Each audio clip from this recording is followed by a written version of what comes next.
and what we're hearing about this meeting of a group of Fianna Fáil backbenchers last night. About 29 of them, was it?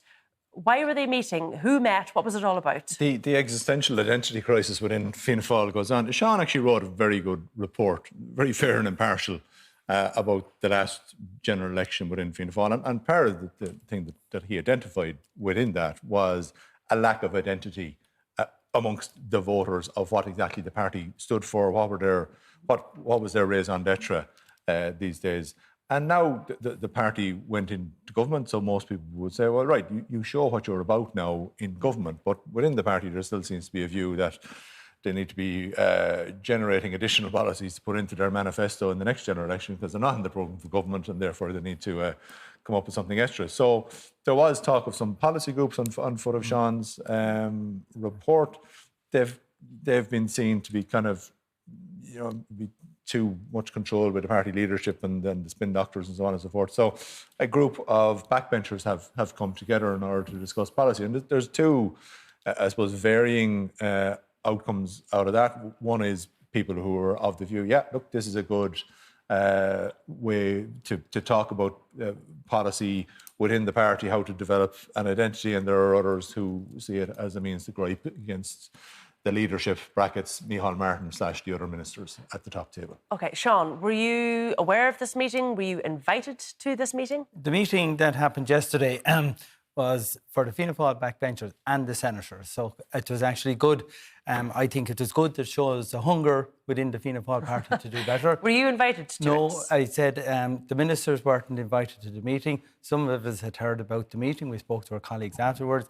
And in relation to finance, it was, I'm told by people there, it was really about pushing Fianna Fáil's and Fianna Fáil's identity and Fianna Fáil policy, and the issue of the leadership didn't come into play at all. Well, I read that it was the elephant in the room.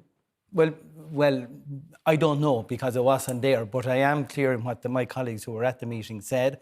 And at our parliamentary party meetings, there's a strong demand for Fianna Fáil policies because when you're in a three-party government, as part of a government, but we have to have our separate identity. And I'm pleased that these discussions are actually happening. OK, I'm just interested, because you mentioned the parliamentary party meeting, which was on yesterday as well. So why not just bring up the issues there? Why meet in advance of it? Are they not heard at the parliamentary party meetings?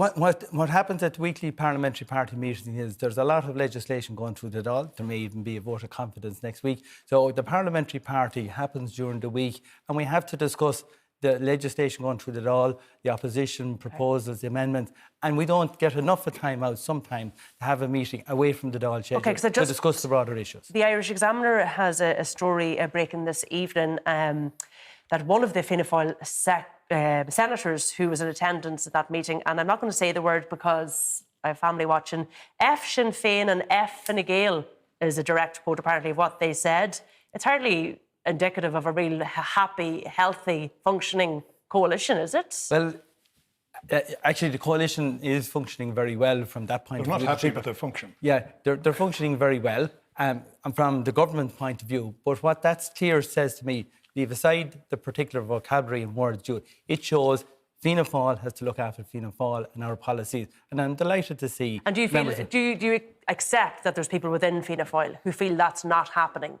That Fine Gael are taking a swipe at Fianna Fáil and you're not retorting, you're not managing your identity, you're not managing your backbenchers? Well, as Fionnán already said, I pointed this out a year ago in the report I wrote as a result of the last general election. We need to be clearer on our identity amongst their own, amongst their supporters and amongst the electorate, and this is part of an effort to get there. I've been very surprised at how muted a lot of the Fianna Fáil TDs have been. I mean, there was one thing that all of us when we were growing up, whether you liked Fianna Fáil, if you didn't like them, you hated them because they were the biggest game in town.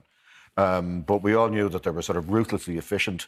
They had the best party machine, and that just seems to have gone. I don't know. The Fianna Fáil that I didn't like when I was a kid, I knew what they represented and I didn't like. I don't know what Fianna Fáil represents now, to like or dislike. But it's a different Ireland, you see. It's a different electorate. I mean, the days, Ian is talking about a time when Fianna Fáil could say, we'll restore the language, we'll unite the country, and look, on a good day, we might drain the Shannon. That's all gone. It's a different electorate, more sophisticated electorate, a better educated electorate, thanks mainly to a great Fianna Fáil minister called Donna O'Malley. So there is an identity problem, but some of the TDs at that meeting were privately saying, look, this is not an issue with the leadership. Now, the leadership will change a little in December when Micheál Martin becomes Taoiseach, Leo Varadkar becomes Taoiseach. And some of those TDs at that meeting, some of them no doubt friends of Seán, will be wondering, will they get promoted in the reshuffle?